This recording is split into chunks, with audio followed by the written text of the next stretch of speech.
all to our channel, Empower Africa Now. Today is another beautiful day, and I'm so delighted that you are joining me today, wherever you are watching this video. I received a lot of comments from you last time on the last video, and I appreciate that. Most of you subscribe to the channel. I want to use this opportunity to ask that for those of you who have not yet subscribed, please do. This initiative needs your help as we strive to empower and inform Africa and the global community. So I received some questions and suggestions from some of you wanting to know what is involved with clinical trials, the different stages, and what can you do when you are approached to join a trial. So I decided to do this video basically to show you the phases of clinical trials and to demonstrate what each phase requires and what expectations you may have at this time that the scientific community is struggling with finding a drug for coronavirus as well as a vaccine for the future. So I hope that at the end of this presentation you will have the basic information to be able to appreciate information on drug trials or clinical trials, or in short, studies that you may find in your community where you or your loved ones are being asked to participate. Okay, so hit your subscribe button as we proceed. I will start by talking briefly about what clinical trials are. Okay, and I will also show a few case scenarios, case studies that are ongoing. So let's get started here. What is a clinical trial? If you may be asked, what is a clinical trial? In simple terms, in fact, I wanted to emphasize that this presentation is aimed for a lay audience. So you don't have to worry about clinical or clinical terminology as far as it's concerned. I've made it easy to understand, okay?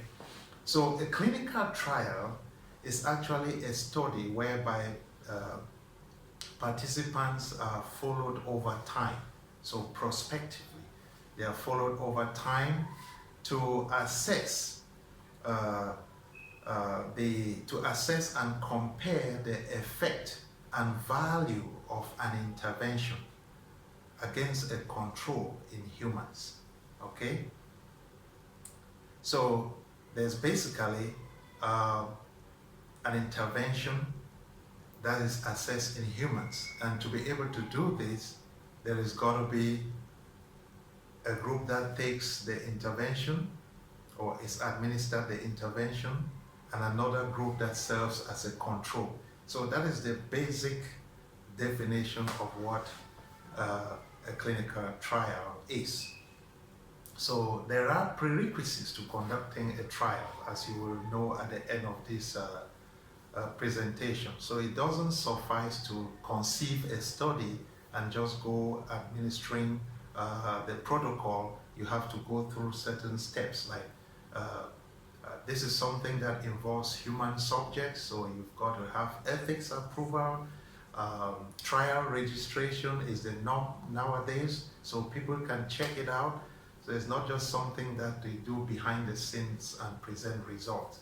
Okay, so the clinical trial again usually involves two groups, at least two groups. There is the experimental group and what we call the control group.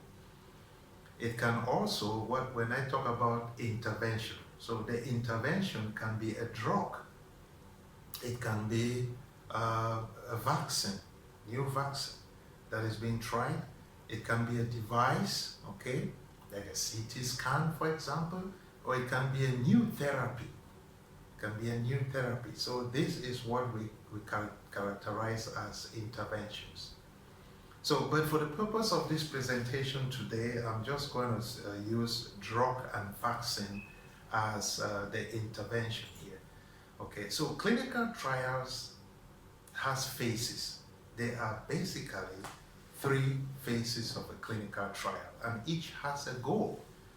Okay, and so phase 1 of a clinical trial is basically to determine the dosage of that drug or vaccine that can be tolerated by humans, and it involves healthy humans. So in summary, phase 1 is basically to determine what we call the maximally tolerable dosage, MTD. Okay, so once this is determined, we can move to the next phase. That's the goal for phase 1. For phase 2, the goal is to evaluate whether the drug has any effect on the condition that it is supposed to treat. Okay, and whether there are any adverse events. The goal for phase 3 is to assess the effectiveness of the new drug and the role that it should have in clinical practice. Clinical practice.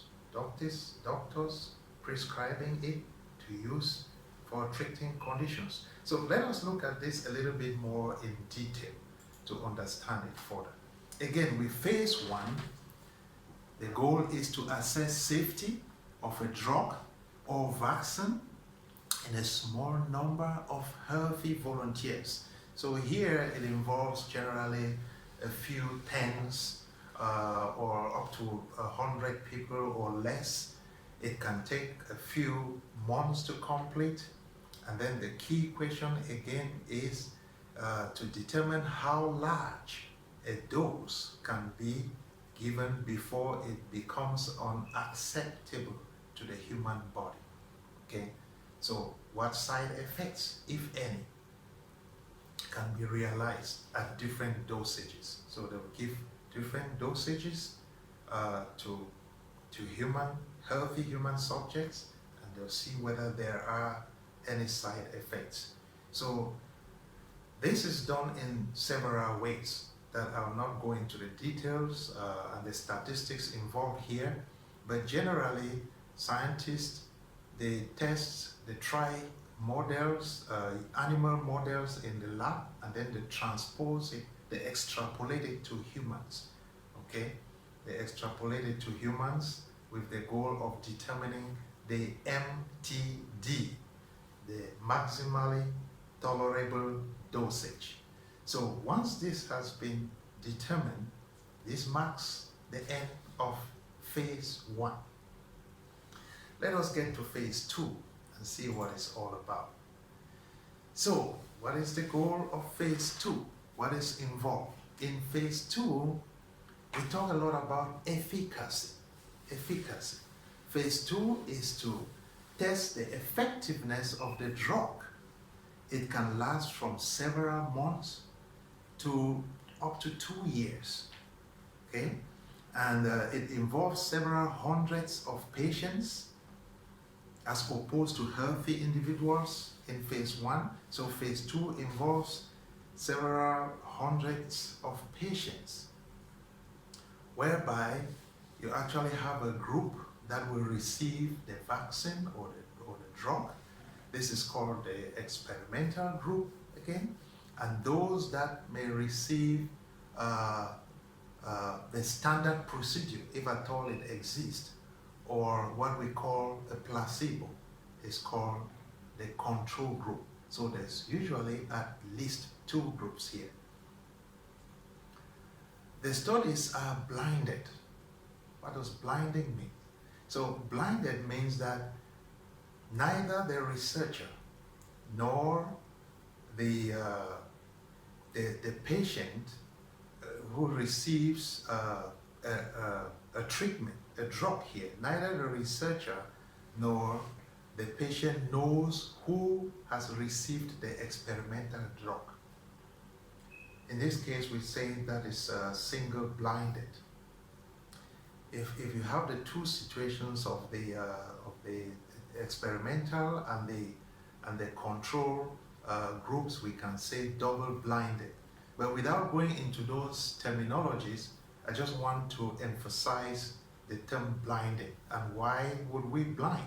First of all, blinding is making sure that neither the researcher nor the patient knows who has received what aspect of the drug. Okay? Blinding is very important, and one of the main reasons is such that the researchers will be able to provide the sponsor of the study. In this case, pharmaceutical companies. You know, most clinical trials are sponsored by pharmaceutical companies. So they'll provide pharmaceutical companies and the drug regulatory authorities of that country with information from their trials that is supposed to show information about the effectiveness of the new drug, information on effectiveness or adverse events that are being observed as a result of the new drug or the trial, right? Because know that the end goal of a drug or trial is to approve its use, right? So the sponsors need to have this information. The drug regulatory bodies need to have this information. So the researchers are usually none of the above. They are usually scientists affiliated with research institutes such as myself or universities to be able to carry out such protocols.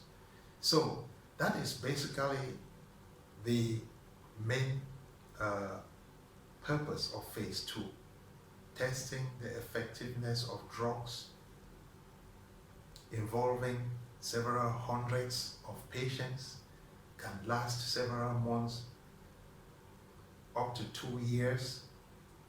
The studies are usually blinded. That's what we call randomization.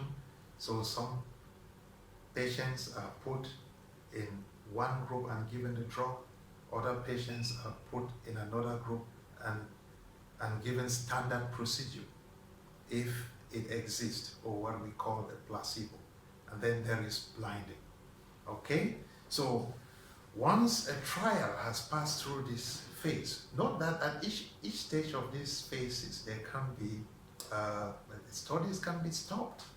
Okay, so a high percentage of studies do go through phase 2.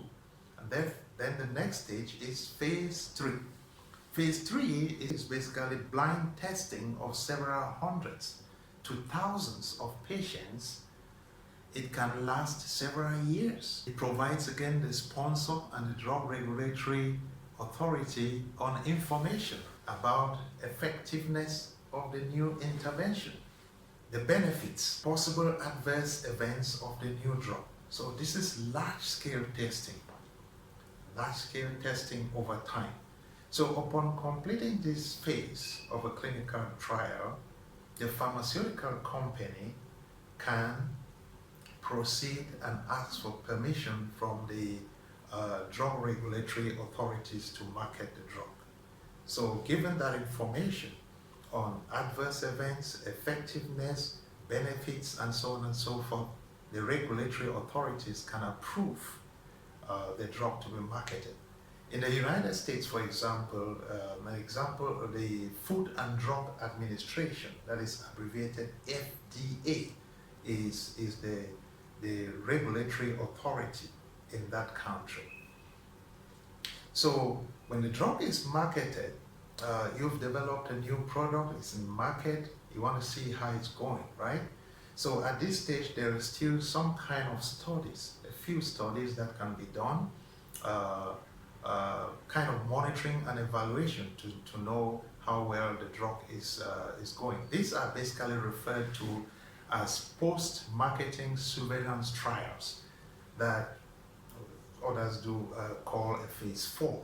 But this is really a kind of associated phase that is associated to phase 3. It's not a standalone. At phase 3, the drug is supposed to, or the vaccine is supposed to have been approved or not approved.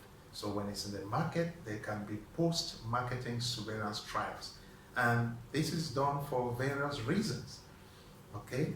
First of all, these post-marketing surveillance trials do not have control groups. It's now only involving patients. The purpose can be to compare the new drug with others that are in the market, the drug's effectiveness again, and its impact on patients, the cost effectiveness. For example, is the drug so costly? Is it affordable compared to other drugs or other therapies? At this stage, depending on the information that is being gathered, drugs can be pulled out of the market.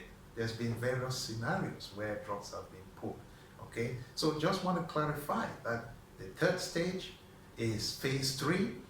The drug gets approved, it's in the market, and then there are other studies that are done and referred to as post-market surveillance trials. So those are the 3 phases that a new vaccine or drug development has to go through. Of course, studies that involve medications that have already been developed and are now being tried, for example, to treat coronavirus, is still a clinical trial, but they don't start from phase 1. So we have to distinguish this. And you're going to see some examples here. Okay? So before we go into the next part of this presentation, I just want to remind you this information that we are preparing and sending out there freely to empower ourselves as we get informed towards decision-making processes, protecting our families, and advising on how to get involved with clinical trials or not, what are they, and so on and so forth. It's very vital that you have this information each time it's disseminated. So I ask you, if you've not yet subscribed, to hit your subscribe button as we move forward.